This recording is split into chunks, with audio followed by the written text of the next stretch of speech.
હર હંમેશ આદિવાસી અને દલિત માટે અવાજ ઉઠાવતા એવા કેવલસિંહ રાઠોડ સાહેબ અને આપણા ભલે શામળાજી ભિલોડાના પણ કમસે કમ 9 લાખ રાઠવા સમાજના વોવ અને સામાજિક એકતા મિશન જાગૃતિના અધ્યક્ષ મેઘનાબેન અને હાઈકોર્ટના વકીલ અને કોર્પોરેટર એવા સક્સેના સાહેબ અને રાઠોડ સાહેબના નાના ભાઈ હાઈકોર્ટના વકીલ એવા કિરણભાઈ, મોટા ભાઈ ફાયર બ્રાન્ડ નેતા આપણા આદિવાસી સમાજ માટે હર હંમેશા અવાજ ઉઠાવતા હોય એવા પ્રોફેસર અર્જુનભાઈ રાઠવા સાહેબ, પાડોશમાં રોડદા ગામના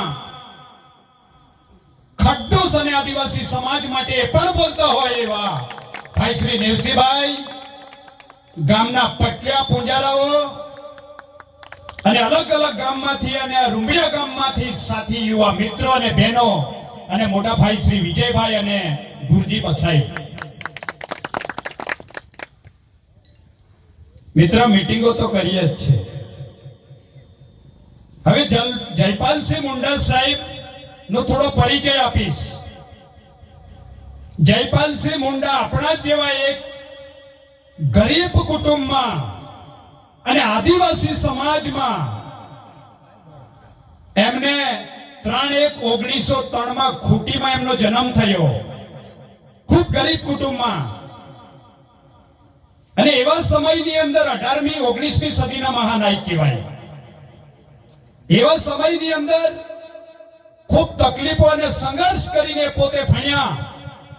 એમનું ખરેખર એજ્યુકેશન ઇંગ્લેન્ડમાં ઓક્સફર્ડ યુનિવર્સિટીમાં ભણેલા. એ માત્ર હોકી ટીમના કેપ્ટન એટલા નહીં, પણ જે હાલના તબક્કા પર યુપીએસસી ની જે એક્ઝામ, જેને આપણે આઈએએસ ની એક્ઝામ કહીએ, એ આઈઆરએસ થયેલા હતા. કલેક્ટર જેટલી ડિગ્રી હતી એમની સાથે. અને 18મી સદીના મહાનાયક આપણે ભગવાન બિરસા મુંડા, ખાજ્ય નાયક, તંત્યમામા, સિદ્ધુ કાનુ, આ લોકો પણ 18મી સદીના આદિવાસી મહાનાયકો હતા.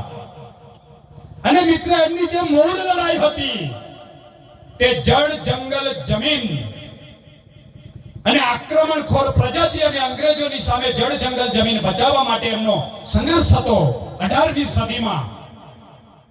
અને ત્યારબાદ મિત્ર 1947માં આ દેશને આઝાદી મળી, દેશ આઝાદ થયો. અને જ્યારે દેશને ચલાવવા માટે ભારતના બંધારણની વાત આવી, ત્યારે બંધારણીય કમિટીના પ્રમુખ બાબા સાહેબ આંબેડકરની સાથે એ પોતે પણ બંધારણીય કમિટીના સભ્ય હતા. આજે આપણે બધા 5મી અને 6ઠી અનુસૂચિની જે વાતો કરી હશે, એ ભારત દેશના બંધારણમાં આ ભગવાન જયપાલસિંહ મુંડાજીના બદૌલત આપણે 5મી અને 6ઠી અનુસૂચિની જોગવાઈ છે. એટલું નહીં, જયપાલસિંહ મુંડાએ ભારતીય સંવિધાન જ્યારે લખાતું હતું ત્યારે એમને બીજી પણ એક વાત રાખી હતી કે ભારતના બંધારણમાં અનુસૂચિત જનજાતિ નહીં, શું આદિવાસી શબ્દ લખો બંધારણમાં. શું કીધું? આદિવાસી લખો. આદિવાસી મતલબ આ દેશના મૂળ માલિક શબ્દો છે.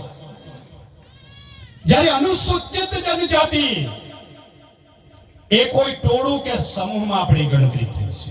એટલા માટે અમને આદિવાસી શબ્દ